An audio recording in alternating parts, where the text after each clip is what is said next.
Graça e a paz do Senhor Jesus, boa noite, muito bem-vindos. Estamos dando início ao nosso Minuta desta quinta-feira, no lugar do seu dia oficial, que seria o dia de ontem, não é? Mas como vocês viram, tivemos de fazer essa transferência para hoje, excepcionalmente, e aí nós vamos dar prosseguimento hoje com a parte 33 do nosso estudo de Efésios, capítulo 4, versículos 13 a 16. Hoje nós vamos fazer o fechamento desse trecho que temos vindo estudando desde o primeiro versículo do capítulo 4, não é? Partes 31, 32, com aquelas subdivisões, 33 também na sua segunda subdivisão, por isso parte 33b. Fazendo a leitura, portanto, por favor, irmãos, me acompanhem, até que todos alcancemos a unidade da fé e do conhecimento do Filho de Deus e cheguemos à maturidade, atingindo a medida da plenitude de Cristo. O propósito é que não sejamos mais como crianças, levados de um lado para outro pelas ondas, nem jogados para cá e para lá por todo vento de doutrina e pela astúcia e esperteza de homens que induzem ao erro. Antes, seguindo a verdade em amor, cresçamos em tudo naquele que é a cabeça, Cristo. Dele todo o corpo, ajustado e unido pelo auxílio de todas as juntas, cresce e edifica-se a si mesmo em amor, na medida em que cada parte realiza a sua função. Esta é a abordagem de fechamento desse trecho que temos a fazer hoje. Olha, o que temos visto até agora, e vimos muito especialmente semana passada, que o propósito da ação dos dons ministeriais, em especial os dons ministeriais que prevalecem na igreja nos dias atuais, evangelistas, pastores, mestres, pastores e mestres, ou pastores doutores, o propósito dos dons ministeriais, então, é em direção à unidade da fé e do conhecimento do Filho de Deus. Esta é a função precípua do pastor mestre: levar o corpo, equipar o corpo, preparar o corpo para que ele faça o seu próprio crescimento, mas rumando em direção à unidade da fé. Vamos lembrar que Paulo começou tudo isso nos exortando ao cuidado de fazermos todo o empenho, todo o esforço para mantermos a unidade da fé. Bem, sobre a unidade da fé e por que tamanha ênfase da sua importância, isso já temos vindo discutindo há 3, 4 semanas, os irmãos sabem disso, há mais de mês mesmo. Mas agora, a partir do verso 14, depois de ter falado da corrida que está diante de cada cristão, lembrem, falamos disso semana passada, depois então dele ter falado da corrida que está diante de cada cristão, ele vai nos mostrar que o trabalho tem também e prioritariamente como propósito afastar os obstáculos que podem surgir nessa carreira, impedindo o avanço.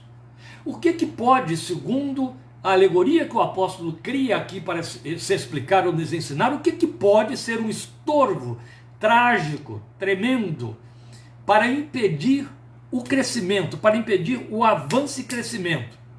O nanismo. Sabe, nanismo? Aquela deficiência congênita que produz os anões, a falta de crescimento. Então, o nanismo, que é falta de crescimento sadio e adequado. Paulo está dizendo que ele não pode acontecer na vida espiritual. Se ele acontece na vida biológica, e existem tantos assim, não é? Isso não muda nada a nível da personalidade, a nível do caráter, pelo contrário, são pessoas excelentes, são pessoas que têm a capacidade extraordinária, até por conta mesmo das suas dificuldades inerentes, de ultrapassar obstáculos, de ultrapassar desafios. Eles se superam, isso é extraordinário. Mas na vida espiritual não pode haver nanismo. Ele é o estorvo da corrida. Ele é a pedra de tropeço, é ele que impede o crescimento e quebra toda a possibilidade de unidade. Meus irmãos, não percamos de vista nem por um momento, e eu falo isso e tenho me empenhado aqui em ensinar cada quarta-feira, na esperança de que vocês estejam muito atentos, o tempo todo atentos. Então, meus amados, o tempo todo temos enfatizado isso, que todo o empenho dos dons ministeriais é em direção à unidade do corpo de Cristo e crescimento desse corpo. Então Paulo chega e diz, olha, há algo que não pode acontecer. Bem, vamos lá, passo a passo. Nas palavras dele, Esse nanismo se chama ser criança. É o que você leu aí no versículo 14. O propósito, percebe? Olha como ele abre a sua abordagem no versículo 14. O propósito. Propósito de quem? Propósito a partir de quê? Da operação dos dons ministeriais concedidos por Cristo, que subiu e desceu e depois subiu à igreja. O propósito é que não sejamos mais como crianças. Isso precisa ser entendido e com bastante detalhe, porque é nevrálgico a nível da espiritualidade da fé cristã evangélica. Veja, ele vai pintar isso aqui com cores vivas. Na sua pena, ser criança, não maduro, é ser carnal. É diferente de ser neófito. Neófito é aquele que está começando a experimentar. Mas se for exigido dele que se pronuncie como adulto, ele vai se revelar criança. Isso é muito sério. Mas é um erro no qual líderes evangélicos incorrem com muita frequência, por falta de vigilância, de discernimento. Então, na sua pena, ser criança significa ser carnal, na pena de Paulo. Então ele vai pintar com cores vivas os sintomas dessa terrível enfermidade espiritual. Logo, é importante salientar que ninguém nasce adulto na fé. Nós nascemos de novo. É evidente que nascemos crianças, mas ninguém nasce adulto. Então, nascer de novo implica em assumir de imediato o compromisso de crescer, conforme Pedro nos orientou, está na segunda carta, 2 de Pedro 3,18. O que ele disse lá? Deixou claro: cresçamos na graça e no conhecimento de nosso Senhor e Salvador Jesus Cristo. Isso é por demais significativo. Então veja, é crescer com um alvo, com um objetivo. Qual é o alvo e o objetivo pelo qual o Evangelho nos alcança e a igreja está dotada de dons ministeriais? Ele botou aqui o propósito. É que cheguemos, que cresçamos até chegarmos na medida da estatura de Cristo. Nenhum crente recebe outro propósito a nível do chamado pelo qual ele veio a crer em Jesus. Se você está dentro do corpo de Cristo, se você é um cristão confesso, se você tem passado pela experiência de obedecer às ordenanças, se você tem comunhão com a igreja do Senhor, se você está com práticas espirituais sendo orientadas pelo seu líder dentro da igreja, e o tempo tem passado e até agora você não entendeu que o propósito é crescer na medida da estatura de Cristo, não no sentido de que isso vai lhe ocorrer de fora para dentro como um milagre, como uma magia, fruto da oração de terceiros, mas sim como resposta sua, consciente, cooperativa, a um trabalho consciente da parte daquele que é o dom ministerial colocado para ser seu guia espiritual, ao qual, segundo Hebreus capítulo 13, você deve obediência, para que ele faça esse trabalho dele com alegria e não gemendo. Eu estou citando o texto de Hebreus 13, versículos 17 e 13. 7 e 13. Pois bem, se você ainda não entendeu que tem de crescer na medida da estatura de Cristo, se em nenhum momento você entrou numa crise pessoal de olhar para si e dizer até onde e para onde o Evangelho me tem trazido, se o Evangelho na sua vida está guarnecido apenas pela esperança da vida eterna, você está correndo um grande risco de ter virado um nanico espiritual, um anão, e ser carnal, por melhores que sejam as suas intenções. Estou repetindo, Paulo. Vamos ver isso. Quando o crescimento para, deixa de acontecer ou não acontece, o que é muito comum, ele tem sintomas e graves consequências. Esse infante na fé é presa fácil, eu estou repetindo, Paulo, de homens astutos e espertos que induzem ao erro, conforme eu li na minha versão, final do versículo 14. Ele diz aqui: astúcia e esperteza de homens que induzem ao erro. O crente criança é presa fácil desses manipuladores mal intencionados ou mal orientados ou equivocados. Então veja, não há nada de inocente nisso. Não confundir com o fato de que Jesus nos mandou ser crianças no que diz respeito à maldade e sermos como crianças com respeito ao reino de Deus. A Bíblia toda exorta quanto à maturidade. O autor de Hebreus tem um lamento semelhante ao de Paulo escrevendo aos Coríntios, quando ele diz: não vos pude falar como adultos, eu estou voltando aos rudimentos. Pedro disse: eu lhes dei leite natural para que vocês cresçam. Paulo disse: eu não pude lhes falar como a espirituais, e sim como a crianças, como a carnais. Era um lamento dele. A esta altura, diz o autor de Hebreus, vocês já deveriam ser mestres. Evidente. Qual é a categoria distintiva entre dois crentes na fé cristã? Um tem de ser minimamente mestre e o outro minimamente discípulo. Porque foi assim que Jesus encerrou a grande comissão antes de subir ao céu. Vão e façam discípulos de todas as nações.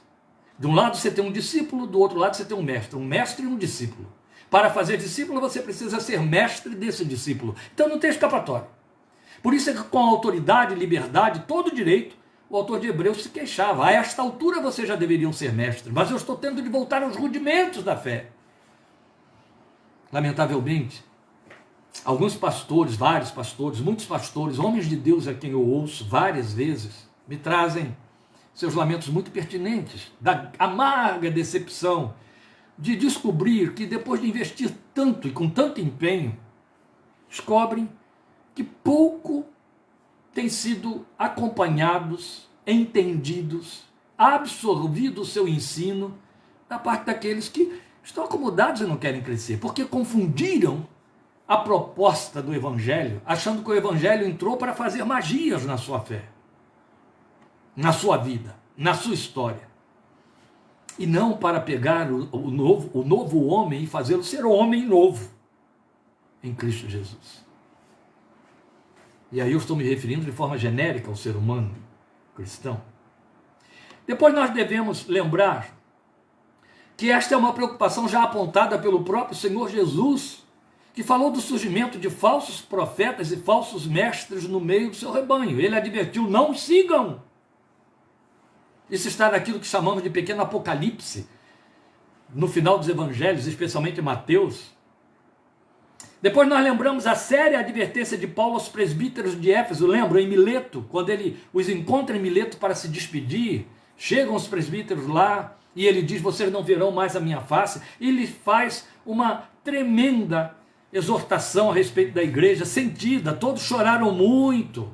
Vamos ler, está em Atos capítulo 20, versículos 28 a 31, você que estudou Atos comigo, acompanhou, passou por isso aí. Então vamos ler aqui, Atos 20 a partir de 28. Cuidem de vocês mesmos, ele diz para os presbíteros de Éfeso, lá em Mileto. Cuidem de vocês mesmos, de vocês mesmos, e de todo o rebanho sobre o qual o Espírito Santo os colocou como bispos, para pastorearem a igreja de Deus, que ele comprou com seu próprio sangue. Aqui mais uma vez um reforço bíblico teológico de Jesus, identificado como Deus.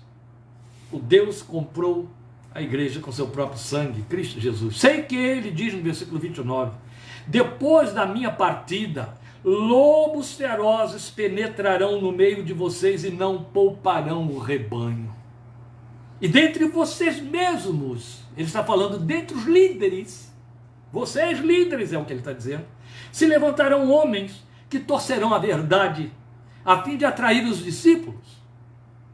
Por isso vigiem, torcerão a verdade para atrair os discípulos. Prestou atenção no impacto, na ênfase dessa declaração? Atrair pela distorção. Então a distorção atrai, a distorção torna o ensino atraente? Sim. Noutra ocasião, eu vou citar aqui, ele fala a Timóteo, advertindo Timóteo quanto aos últimos dias, avisando exatamente isso: mestres que surgirão para atender às concupiscências de seus discípulos, que os estabelecerão com necessidade, por comichão dos ouvidos, de ouvir doutrinas falsas, aquelas temperadas. Isso faz parte do nosso contexto evangélico. Não vamos levantar aqui uma cortina de engano, de negativismo, Não existe isso. Está descarado demais. São dezenas e dezenas de anos que temos batalhado, escrevendo, exortando, chamando a atenção do povo de Deus, igrejas históricas inclusive, quanto ao que descaradamente se infiltrou no arraial evangélico. Falsas doutrinas, doutrinas sem sustentação bíblica, mas cheias de efeitos, cheias de emocionalismo, cheias de efeitos pictóricos, tornando os cultos bombásticos, com paroxismos de emoção que levam à loucura, e o povo sua, empolgado, e se enche cheio, se sente cheio, poderoso, e pior, atribuem tudo isso ao Espírito Santo. E ali, no meio dessa cunha que vai abrindo as brechas, eles vão inserindo doutrinas totalmente improcedentes e não cristológicas. É onde vão surgindo doutrinas como teologia da prosperidade, maldição hereditária, e tantos efeitos culticos, validando tantas coisas que não passam de compulsão emocional histérica, e eles atribuem ao Espírito Santo de Deus, distorções da verdade, algumas muito mais graves, outras bem subliminares, algumas muito descaradas, Jesus não vai voltar mais, e por aí, mas outras com uma disfarçatez, que só adulto na fé pode discernir, mas as crianças são incautas, elas se deixam levar. Então Paulo diz que eles atraem com distorção da verdade. A verdade distorcida, ela fica temperada, ela espicaça o apetite carnal. Escrevendo aos Colossenses, Paulo diz que esses efeitos não são eficazes contra a sensualidade, ou não são não. Aí no versículo 31 ele vai dizer: por isso vigiem, lembrem-se que durante 3 anos jamais cessei de advertir cada um de vocês disso. Então ele já vinha avisando desde o nascedouro da igreja sobre esse perigo, noite e dia, com lágrimas. Oh, meus queridos, o que minimamente isso significa para nós? Que o assunto é grave, é sério, que já no primeiro século, no nascedouro da igreja, isso arrancava lágrimas de Paulo. Quanto mais entre nós 2000 anos depois. Então é coisa para ser levada a sério, com muito peso e temor. Paulo diz, vai impedir o crescimento, e impedindo o crescimento, quebra a unidade da igreja, quebrando a unidade da igreja, ela deixa de ser igreja. João capítulo 17. Por isso é que eu disse que ia citar o fato dele ter profetizado em caráter de advertência a Timóteo, alertando quanto a esses últimos dias cheios de falsos mestres. Vamos lá. Eu sei que eu vou ultrapassar o tempo hoje, ainda mais que eu disse que eu vou estar fechando as minutas até o próximo ano no dia de hoje, então eu não vou deixar pela metade, não mesmo. Vou atrasar aí a sua janta, mas a gente vai encerrar esse trecho aqui hoje, e eu não vou deixar você perder nada do que é imprescindível para referêndum e reforço do nosso ensino. Então, vamos ver aí 1 Timóteo capítulo 4, versículos 1 a 3, ele diz, o Espírito diz claramente que nos últimos tempos alguns abandonarão a fé e seguirão espíritos enganadores e doutrinas de demônios, se não procede da verdadeira fé, procede de espíritos enganadores e de demônios, ensinos de demônios. Tais ensinamentos vêm de homens hipócritas e mentirosos, que têm a consciência cauterizada, quer dizer, eles acreditam totalmente naquilo que eles estão dizendo e ensinando, e ninguém consegue quebrar esse corolário doutrinário que eles criaram, ao qual estão aferrados. A mente está cauterizada, nada entra ali. Proíbem o casamento e o consumo de alimentos que Deus criou para serem recebidos com ações de graças pelos que creem e conhecem a verdade. Olha, a ênfase que ele está dando, alertando Timóteo, é que esses ensinos fariam com que nos últimos tempos, alguns abandonassem a fé. Abandonar a fé significa apostatar, falando em termos de texto literal. Agora, Pedro também alertou com o mesmo cuidado e preocupação. Você percebe? Eu comecei citando Jesus, depois Paulo com ênfase, e agora Pedro de novo. Pedro alertou. E ele tinha o mesmo cuidado e a mesma preocupação. Está na segunda carta, a última que ele escreveu, capítulo 2. Vejam aí, versículos 1 a 3. 2 de Pedro 2, de 1 a 3. Servo de Deus alertou a igreja dizendo, no passado surgiram falsos profetas no meio do povo, como também surgirão entre vocês falsos mestres. Estes, os falsos mestres, introduzirão secretamente heresias destruidoras, chegando a negar o soberano que os resgatou, trazendo sobre si mesmos repentina destruição.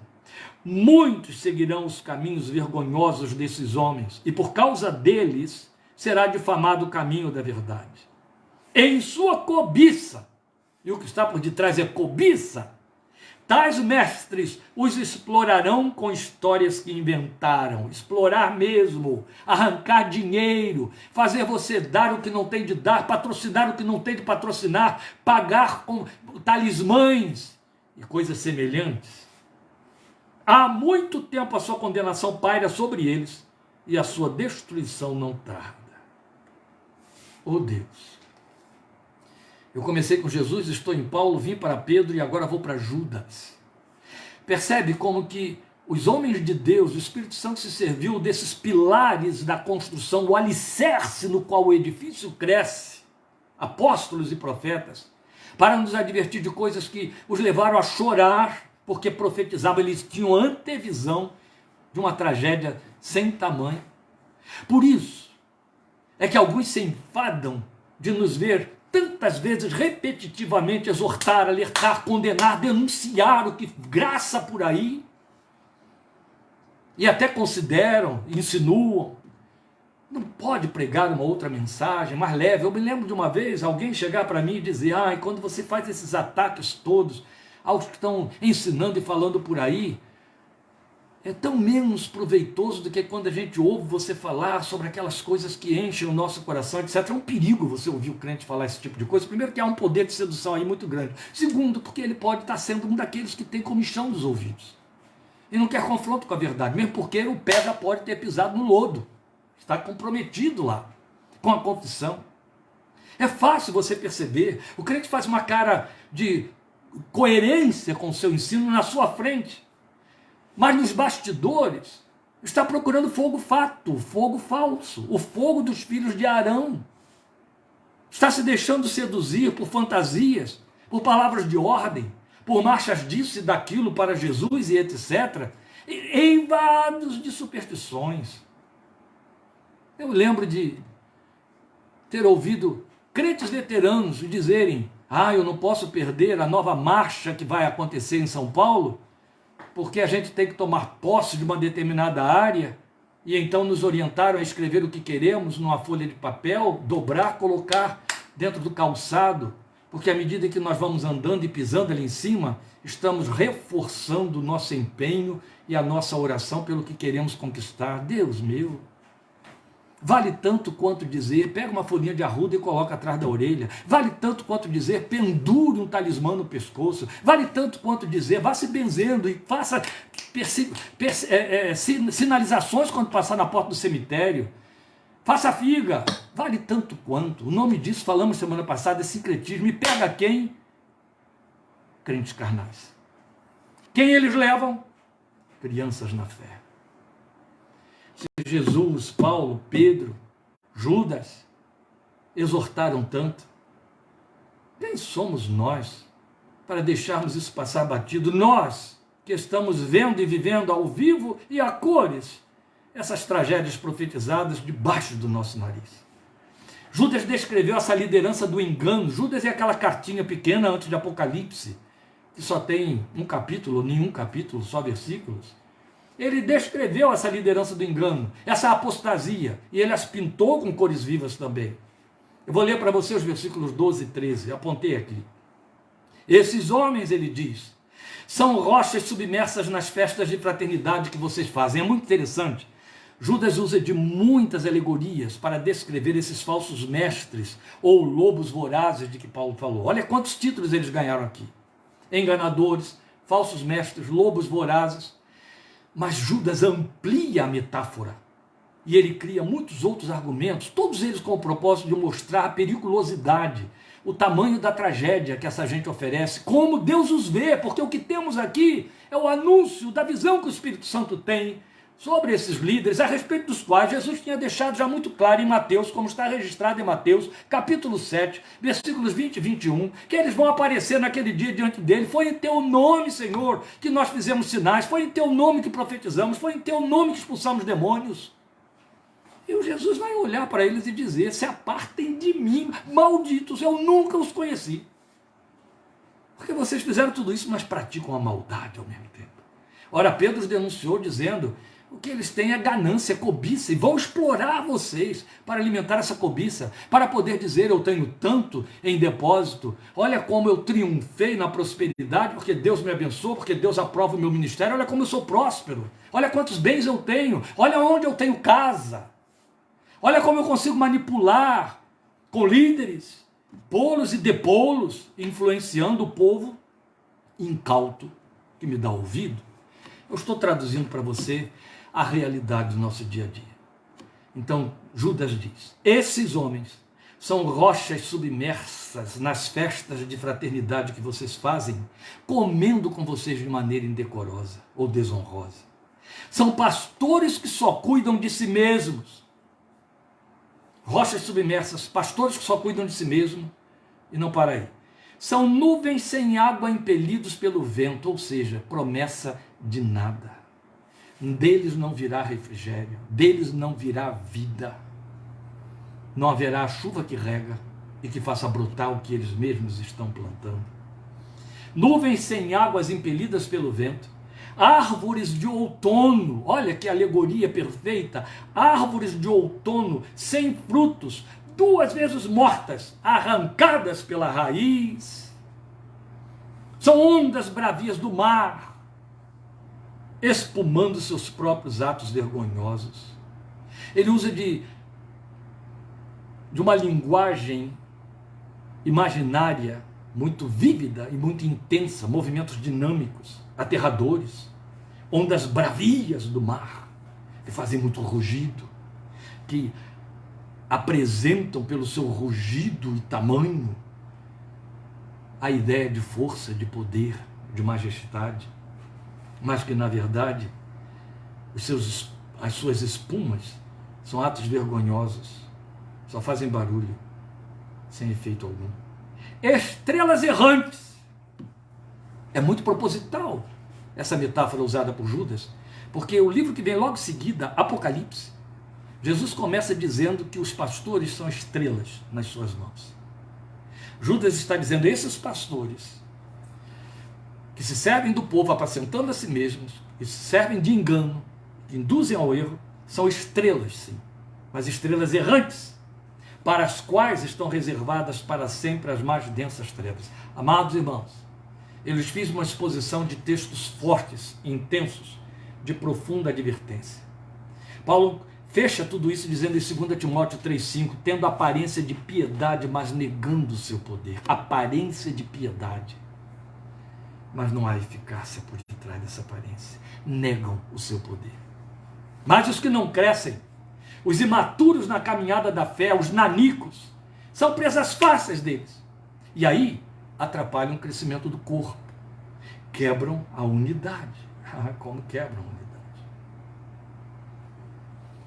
Tivesse tempo, eu compartilharia com você algumas experiências em caráter ministerial que eu tive na cidade de Rio Claro quando cheguei a ela e quando eu encontrei as rochas submersas, onde o navio da fé de muitos homens e mulheres de Deus estavam batendo e sossobrando, indo a pique. E o trabalho que me deu. Tive que estabelecer um seminário, porque eu sabia que o púlpito não ia dar conta de resolver essas coisas. E não estava dando conta. Tive que estabelecer um seminário onde minimamente eu teria o adjutório de outros líderes, outros pastores, que estariam ensinando pelo menos um grupo de líderes, mestres que eu estava querendo formar dentro da igreja para dissipar a heresia que pululava, intensa, agitava. E glória a Deus, nesse aspecto foi bem sucedido, porque eles todos cooperaram e a igreja foi corrigida. Então as características dos que não crescem são aqui delineadas no versículo 14. Veja, eu vou ler o 14 de novo. O propósito é que não sejamos mais como crianças, levados de um lado para outro pelas ondas, aí está uma característica, nem jogados para cá e para lá por todo o vento de doutrina e pela astúcia e esperteza de homens que induzem ao erro. Martin Lloyd Jones pega essa expressão, não sejamos mais como crianças, e aí Paulo então faz o desdobramento dos movimentos próprios de uma criança, e então ele cresce nessa alegoria, e particulariza, e intensifica, exortando a igreja da Inglaterra de 40 anos atrás, para falar dessa tragédia. Então, com muita argumentação apropriada e profunda, ele adverte, ele mostra no seu comentário de Efésios, que seria muito importante que você lesse, o comentário de Efésios capítulo 4, feito por David Lloyd Jones, Martin Lloyd Jones, onde ele entra com detalhes, fazendo-nos pensar nessa alegoria, crente-criança, a criança dentro do crente, o que produz e por que Paulo adverte. Então a primeira coisa que eu quero pontuar, porque não temos muito tempo, eu só posso passar para 2 pontos, levados de um lado para outro pelas ondas. Como é ser criança na fé? É se deixar levar de um lado para o outro pelas ondas. Em 1986, como pastor recém-ordenado, eu tinha 2 anos de ordenança, eu comecei a enfrentar as novidades que estavam surgindo importadas dos Estados Unidos, invadindo os arraiais evangélicos do Brasil, fazendo a cabeça dos crentes, especialmente os neófitos, delirarem, correrem atrás dessas fantasias, cada dia pior e mais louca.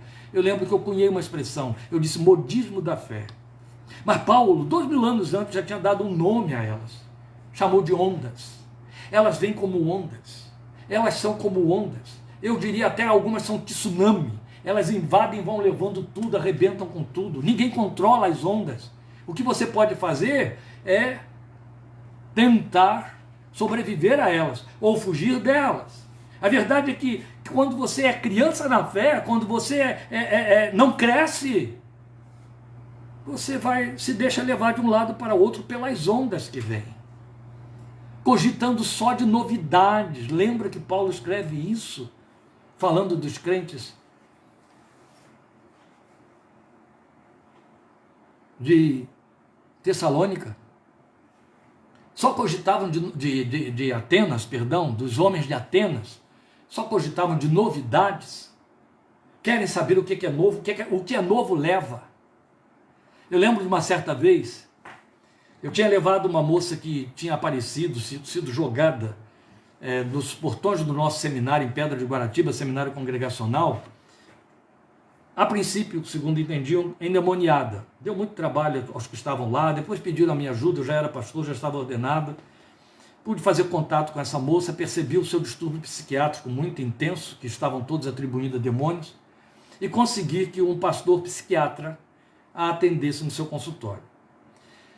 Mas primeiro eu fui lá para ter uma entrevista com ele, mesmo porque ele estaria me fazendo um grande favor. E realmente atendeu, foi tudo maravilhoso.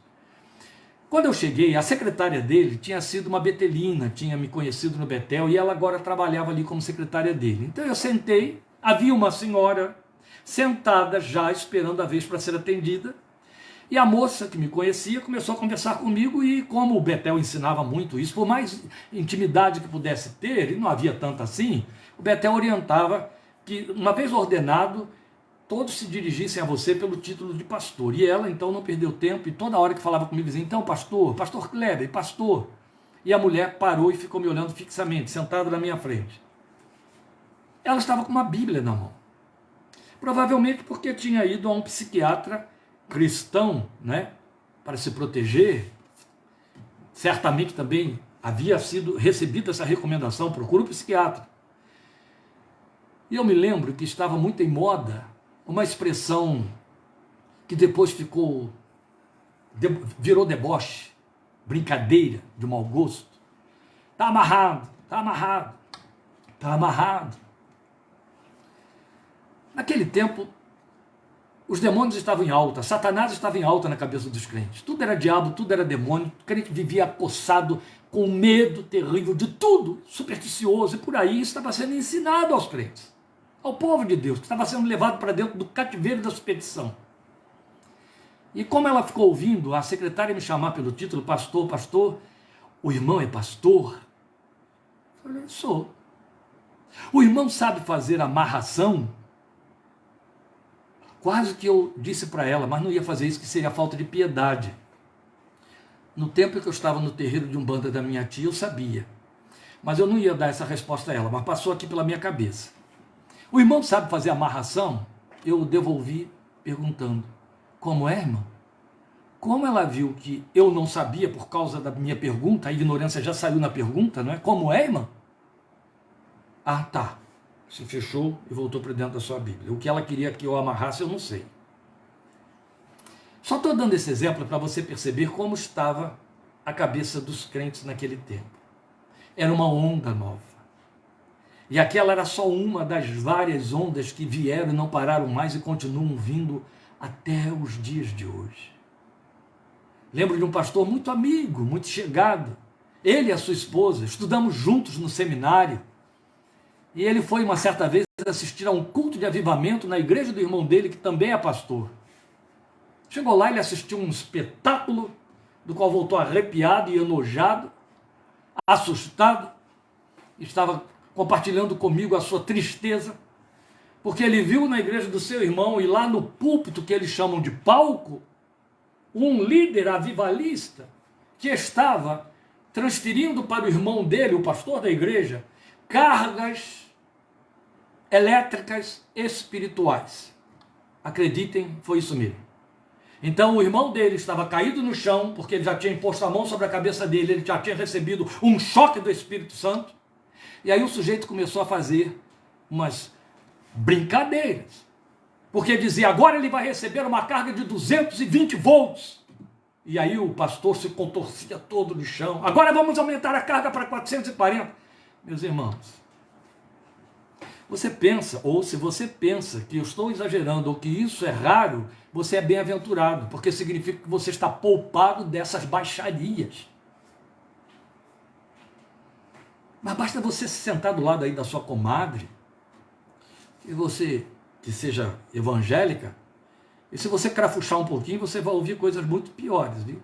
Às vezes eu sou surpreendido por crentes que eu esperava que fossem suficientemente maduros, que chegam para mim e dizem, pastor, o que o senhor acha da leitura de íris feita por profetisas? Leitura de íris feita por profetisas. A Dorcas costumava dizer para essas perguntas imbecis, eu não acho nada, eu só sei de Jesus. Eu queria conseguir segurar isso aí, poder fazer a mesma coisa. Olha, eu não sei nada, não conheço nada, eu só sei de Jesus, só conheço Jesus, só sei a respeito de Jesus. Na verdade, esse povo vive em função da lei da melhor oferta. São crianças. Acreditam como crianças em tudo que lhes dê prazer. A criança é assim. A criança crê em tudo que você diz a ela, especialmente se for lhes dar prazer. E medo também. Se você contar para elas uma história assustadora, ela vai crer piamente nessa história e vai se enclausurar totalmente dentro de fobias. A criança acredita em emoções, vive por emoções. A criança é uma emoção só. É pura sertralina, a gente diz. Serotonina pura. É pura emoção, só emoção. E é isso que as torna tão alegrinhas e tão felizes. Mas o crente não foi chamado para isso. Aliás, o crente foi chamado para se alegrar e também chorar. Não é verdade? Porque não há cisão. A cisão é do âmbito da psicose. Os psicóticos fazem cisão. É mal, é bom. Mas as pessoas sadias, as pessoas que no mínimo têm, no máximo, neuroses, elas convivem com o bom e o mal ao mesmo tempo, porque isso faz parte da nossa natureza. Romanos capítulo 7, a realidade da vida humana. Mas quando há cisão, isso fala de psicose. São inconstantes, as crianças são inconstantes. Faz parte, é natural nelas. É inatural na vida espiritual. Na vida biológica é natural. E porque são crianças, alguns crentes, Paulo continua dizendo que eles são jogados. Ele diz assim, jogados para cá e para lá por todo vento de doutrina. Eu fiz uma releitura, jogados de um endereço ao outro por ventos de doutrina, porque isso se aplica melhor aqui. É endereço mesmo. A lei da melhor oferta de que eu falei antes é um novo endereço. Aqui há uma experiência mais intensa, aqui há mais poder. E aí eles ficam saltando de endereços. Como já disse, escreveu muito bem apropriadamente um pastor, essas igrejas balconistas, elas têm duas imensas portas, uma de entrada e outra de saída. Porque assim que a emoção cai em lugar comum, os crentes crianças vão procurando endereços que lhes façam proposta mais forte. Então falta-lhes discernimento. Por isso é que são levados por ventos de doutrina. Eu acho interessante a expressão, porque vento fala do espírito. Ventos de doutrina vai nos fazer pensar em espíritos que ensinam doutrinas. Bem, Pedro tinha falado de espíritos enganadores, não é verdade? Então, porque lhes falta discernimento, para esses, é bastante ouvir algo que os satisfaça com jeito de evangelho. Não tem discernimento. Tem verbete bíblico, tem Bíblia na história, então é verdade. Então pertence a Deus, então tem a ver com a minha confissão. E não. Ensinos de efeito não tem a ver com a nossa confissão. Então de imediato se abre para receber e assumir a nova verdade. A criança se deixa seduzir muito facilmente. Faz parte dela. Mas Paulo está tomando a criança como sendo o tipo do crente que não cresce. É volátil. Ela é emotiva. Ela está calcada na sua busca egoísta por tudo que a gratifique. É fato? Perdoe.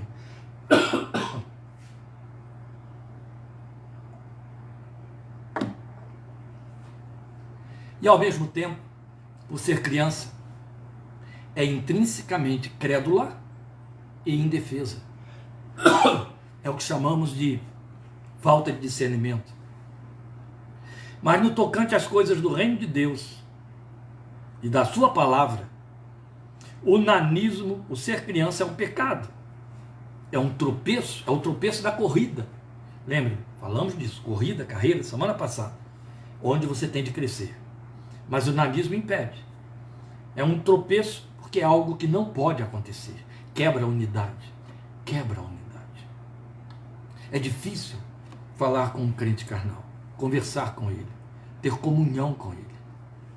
Não estamos falando de crente fraco, não confundam. Ao crente fraco, ao crente que tropega, o autor de Hebreus chega a dizer que você deve fazer veredas direitas para que ele não tropece.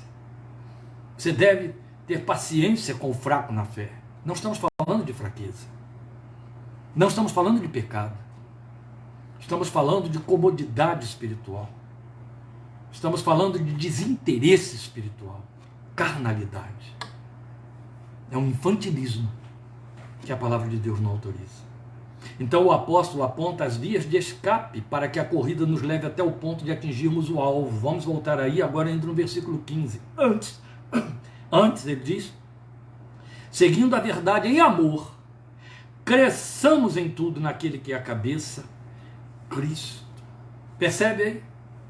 Olha o que ele está mostrando para nós. Seguir a verdade em amor. A nota é o amor. Onde há egoísmo, não há amor. Qual é o antídoto do amor? É ódio? Não, é egoísmo. O amor, o ódio é a outra face do amor. Não vou entrar nesses detalhes aqui agora, não, isso é uma linguagem muito psicológica. O antídoto do amor é o egoísmo. E altamente perigoso. O ódio é facilmente discernido. O ódio não tem dissimulação. O egoísmo tem. O egoísmo é como tentáculo de polvo. O egoísmo é como teia de aranha. Seduz, faz proposta de trocas para conquistar, para convencer que está amando, mas na verdade só está querendo sugar para si, absorver a presa, exigir, exigir, exigir. Então só podemos seguir a verdade em amor, porque se eu sigo a verdade em amor, eu compartilho. Quando eu amo, eu quero doar, eu quero dar o que eu tenho, o que eu sou, o que eu experimento, o que eu vivencio. Quero compartilhar, quero que o outro chegue à mesma experiência, à mesma vida espiritual. É seguir a verdade em amor. O corpo cresce em amor, versículo 16, ele está dizendo aqui para nós. Seguindo a verdade em amor. Aí no versículo 16, dele todo o corpo ajustado e unido pelo auxílio de todas as juntas, cresce e edifica-se a si mesmo em amor. Percebe? Haha. No versículo 16, uma vez que ele fala que o corpo edifica sem amor, ele está usando a palavra amor pela terceira vez. mostrando que a igreja é edificada em amor. Ele começou no versículo 2 do capítulo 4. Sejam completamente humildes e dóceis e sejam pacientes, suportando uns aos outros com amor. Humildes, dóceis, suportando com amor. Aí no versículo 15, acabamos de ler, vamos seguir a verdade em amor. E no versículo 16 ele vai falar que a igreja cresce e edifica-se a si mesmo, ou o corpo cresce e edifica-se a si mesmo em amor. Então o amor é a mola que impulsiona tudo. É como um lar. Fica mais fácil você entender que é família.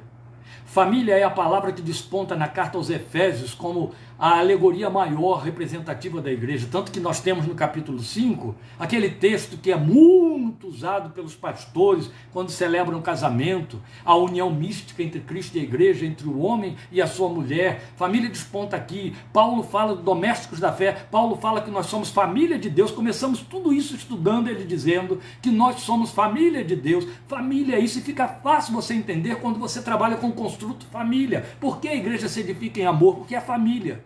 A família, a estrutura de uma família é amor. A estrutura de uma família é amor. Sem amor, família não é família. Isso não quer dizer que todos concordam com todos. Isso não quer dizer que todos são beneficiados, mas isso quer dizer que um coopera com o outro. Isso quer dizer que, concordando ou discordando, a unidade está lá dentro. Há uma interdependência. A família tem esse poder de gerar uma interdependência muito grande. Para onde o homem for, quanto crescer, por mais distante geograficamente que fique de suas origens, elas estão plantadas lá dentro. E até mesmo o entorno em que a família foi formada tem um eco de saudosismo, de nostalgia, que leva essa pessoa de volta para as suas origens. É como quem busca o útero outra vez. Família é isso. A igreja é família. Então o amor que invade, que permeia a igreja, a estruturação da igreja como corpo de Cristo, faz com que haja esse investimento em direção a crescer, em exortar para que o infantil cresça, em nutri-lo para que ele cresça, se desenvolva, admoestando, exortando, edificando. São os 3 pilares da profecia. Então a igreja tem de ser família de Deus. Nenhum lar é a família. Nenhum lar é lar ou é família. E nem sobrevive sem amor. Porque o amor sendo a base, nós assumimos o lugar de servos. Sem dificuldade, operando o crescimento de todo o edifício. O nome disso é parceria, é comunhão, comunidade, o nome que se aplica muito bem à igreja. Meus amados irmãos, assim nós chegamos ao fim da nossa exortação e orientação e ensino desse trecho do capítulo 4, parte 33b do estudo de Efésios, encerrando aí no versículo 16. A partir do versículo 17, nós vamos ter essa unidade do crente pessoalmente com o Senhor Jesus. É belíssimo. De 17 em diante. E aí eu convido você a ficar atento, não deixar Efésios passar batido, volte, faça releituras. E aí em janeiro, em nome de Jesus, retomaremos com parte 34, anunciaremos, comunicaremos a você a partir do versículo 17. Obrigado por sua companhia, obrigado por sua paciência que suportou quase 1 hora hoje de ministração, mas eu tinha de encerrar e agora, depois de domingo, essas cordas vocais entram em repouso, queira Deus, para que a gente esteja a postos em janeiro, em nome de Jesus. Deus te abençoe e te dê uma boa noite, cheia da sua graça, da sua presença e do temor devido ao seu nome.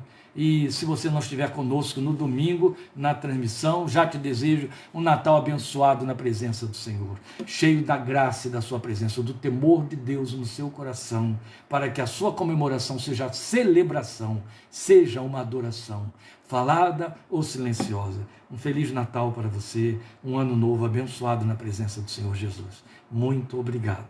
Até a próxima, até domingo, em nome de Jesus. Amém.